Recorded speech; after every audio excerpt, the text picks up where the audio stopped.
أعوذ بالله من الشيطان الرجيم.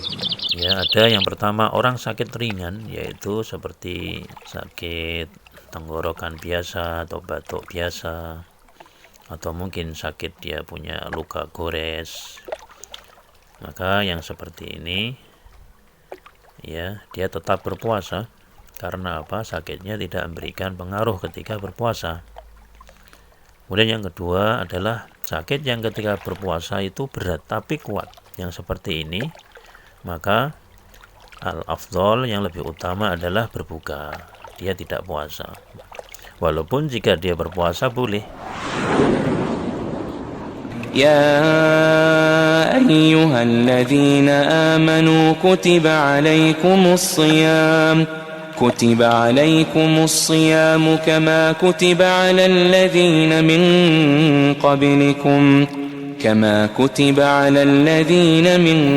قبلكم لعلكم تتقون. والصلاة والسلام على رسول الله وعلى آله وصحبه ومن والاه وبعد. Kemudian yang keempat adalah as-sihah. Syarat puasa yang berikutnya adalah harus sehat. Ya. Faman kana maridun la yutiku as-siyama lam yajibu alaih. Barang siapa yang dalam keadaan sakit dan tidak mampu berpuasa, maka tidak wajib atasnya. Wa in soma soha siyamu. Kalau dia mau berpuasa, maka sah puasanya. Kalau dia mau berpuasa, maka sah puasanya. Liqaulihi ta'ala, wa man kana maridun aw ala safarin fa'iddatum min ayyamin ukhar. Sebagaimana yang difirmankan Allah Subhanahu wa taala dalam surat Al-Baqarah yang masyhur, barang siapa yang dalam keadaan sakit atau dia dalam keadaan safar, maka diganti pada hari-hari yang lain. Nah, sehingga ketika berpuasa ini harus dalam keadaan sehat. Ya. Akan tapi fa'in zala al-marad wajaba alaihi qada ma aftara min ayyam. Jika telah hilang sakitnya, maka wajib atasnya mengqada pada hari-hari yang dia berbuka atau yang dia telah batal berpuasa di situ. Baik. Kemudian sakit itu ada beberapa tingkatan, ya. Yang pertama adalah sakit yang bisa disembuhkan, dan ini ada 3 keadaan. Ya, ada yang pertama orang sakit ringan, yaitu seperti sakit tenggorokan biasa atau batuk biasa, atau mungkin sakit dia punya luka gores. Maka yang seperti ini, ya, dia tetap berpuasa. Karena apa? Sakitnya tidak memberikan pengaruh ketika berpuasa. Kemudian yang kedua adalah sakit sedang yang ketika berpuasa terasa berat tapi kuat. Ya. Ini keadaan orang yang kedua. Sakit yang ketika berpuasa itu berat tapi kuat. Yang seperti ini, maka al-afdol yang lebih utama adalah berbuka. Dia tidak puasa. Walaupun jika dia berpuasa boleh dan tetap mendapatkan pahala dari Allah Subhanahu wa taala. Iya. Kemudian yang ketiga adalah sakit yang berat sekali, yaitu sakit yang ketika dia berpuasa ini menambah parah, mudaratnya besar, ya. Maka yang seperti ini haram berpuasa, dia harus berbuka. Jangan memaksa untuk berpuasa, dia harus berbuka, yaitu sakit yang berat. Ya. Ini 3 keadaan. Kemudian yang kedua ada sakit yang sulit diharapkan sembuhnya, yaitu sakit yang menaun sifatnya. Atau sakit yang betul-betul tidak bisa diharapkan sembuhnya, sakit terus. Maka dia tidak wajib puasa. Ya, hukumnya sama dengan orang tua yang tidak sanggup puasa, yakni dia membayar fidyah dari hari-hari yang ditinggalkan. Nah, Ini yang disebutkan oleh para ulama.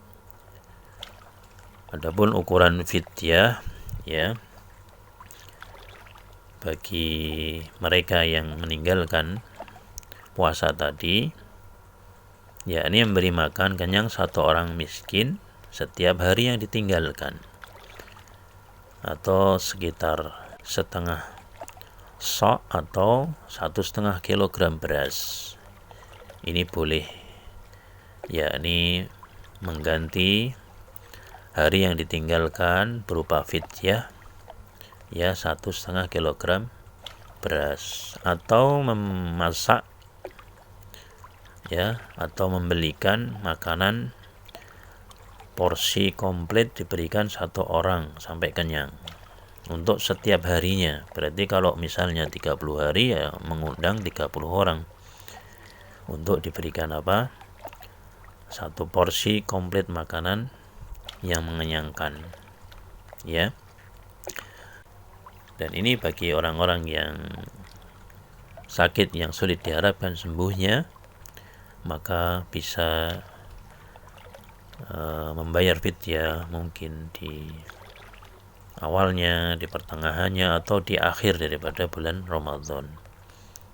Nah, ini syarat yang keempat, yaitu harus sehat ketika berpuasa. Kemudian bagaimana? Ya, ada catatan bagi para al-hamil wal khubla, ibu hamil dan yang menyusui atau murdi,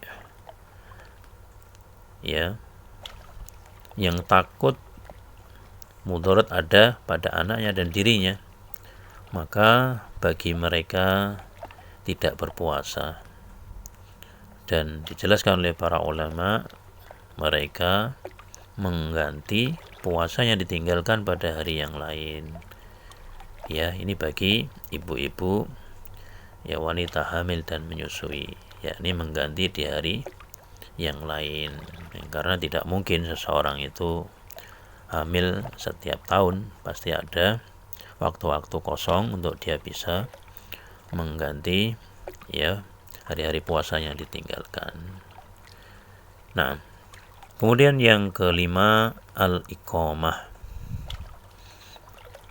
Syarat puasa yang berikutnya adalah mukim, tidak safar. Fala yajibu as-saum 'alal musafir. Maka tidak wajib puasa itu bagi seorang musafir. Ya, sebagaimana firman Allah Subhanahu wa taala, "Wa man kana maridun aw 'ala safarin fa'idatum min ayyamin ukhra."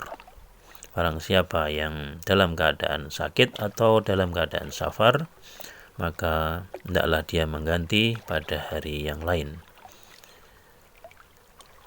Walau shoma al-musafiru soha siyamuhu. Kalau dia berpuasa, ya, bagi seorang musafir ini, maka sah puasanya. Wa yajibu alaihi qada ma aftarahu fis safar. Maka wajib bagi dia mengqada dari apa yang dia telah berbuka pada hari-hari safarnya. Dan dijelaskan oleh para ulama, ya, macam-macam musafir itu ada beberapa, ada 3 diantaranya, yaitu yang pertama musafir dalam keadaan ringan, yakni musafir yang tidak merasa berat, tidak membahayakan dirinya ketika dia berpuasa. Misal seorang musafir yang di dalam AC, ya, di dalam mobil, di dalam pesawat, kemudian dia turun nginap di hotel atau di tempat-tempat yang teduh, yang nyaman, ya. Ini yang paling utama adalah dia berpuasa. Tapi boleh tidak berpuasa. Nah, boleh tidak puasa. Tapi yang paling utama adalah berpuasa. Ini keadaan yang pertama. Kemudian yang kedua adalah musafir dalam keadaan berat. Jika berpuasa maka berat walaupun dia mampu. Ya. Seperti seorang yang bekerja jauh, kemudian dia harus mengangkat ini, mengangkat itu, kemudian mengeluarkan tenaga, keringat, dan seterusnya. Ya, pokoknya berat. Tapi kalau dia paksa, dia mampu. Dan ini yang utama adalah berbuka, dan diganti di hari yang lain. Tapi kalau dia mau berpuasa, maka boleh dan sah. Ya, ini bagi musafir yang dalam keadaan dua ini, yaitu keadaan berat. Tayyib. Kemudian ada seorang musafir yang dalam keadaan jika puasa akan memberikan mudarat yang besar pada dirinya atau semakin jelek keadaan badannya atau fisiknya, maka ini haram berpuasa, maka dia harus berbuka. Nah, ini afidina azakumullah. Kemudian yang terakhir dari syarat berpuasa adalah al-hulu minal haid wan nifas. Tidak dalam keadaan haid dan nifas. Ini khusus bagi para wanita, ya. Fal haid wa nufasa la yajibu alaihima asyam. Bagi seorang yang sedang haid atau dalam keadaan nifas, maka tidak wajib bagi keduanya untuk berpuasa. Bal yuhram alaihima, bahkan diharamkan atas keduanya untuk berpuasa. Liqauli sallallahu alaihi wasallam, alaisa idza hadat lam tusal wa lam tasum. Bukankah ketika seorang wanita itu haid maka dia tidak melakukan sholat dan tidak pula berpuasa. Fadzalika min nuqsani diniha. Maka yang demikian itu adalah termasuk dari kurangnya agama seorang perempuan. Ya, karena apa? Hari-hari untuk ibadahnya berkurang, yaitu ketika haid mereka tidak sholat, ketika haid mereka juga tidak berpuasa. Ya, dan ciri satunya lagi di antara kurangnya agama para perempuan adalah persaksian di depan hakim. Perempuan itu bandingannya satu laki-laki dengan dua perempuan atau dua wanita. Nah, ini tambahan sedikit. Fayajibu al-qadha alaihima, maka wajib bagi mereka untuk mengqadha pada hari yang lain, bagi wanita haid dan nifas. Sebagaimana petunjuk Nabi SAW dari hadis Aisyah radhiyallahu anha, fa nu'maru biqada'i shaum wa la nu'maru biqada'i as-shalah. Dahulu kami mengalami yang demikian itu, yaitu para wanita di zaman Nabi SAW itu haid dan nifas, dan kami diperintahkan untuk mengqadha puasa, mengganti puasa, tapi kami tidak diperintahkan untuk mengganti as-sholat. Jadi kalau sholat tidak diganti ketika dia dalam keadaan haid dan nifas. Wallahu ta'ala a'lam bishawab. Mungkin ini yang sedikit lebih baik. Rasulullah SAW bersabda, ahabu amali ilallahi azza wa jalla, yakni atwamuha wa inqal. Amal yang disukai oleh Allah itu adalah amal yang terus menerus walaupun amal itu sedikit. Wallahu ta'ala alam bisawab. Ya ayyuhalladzina amanu kutiba alaikumus siyam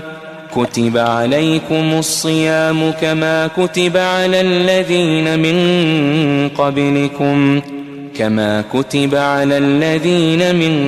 qablikum la'allakum tattaqun.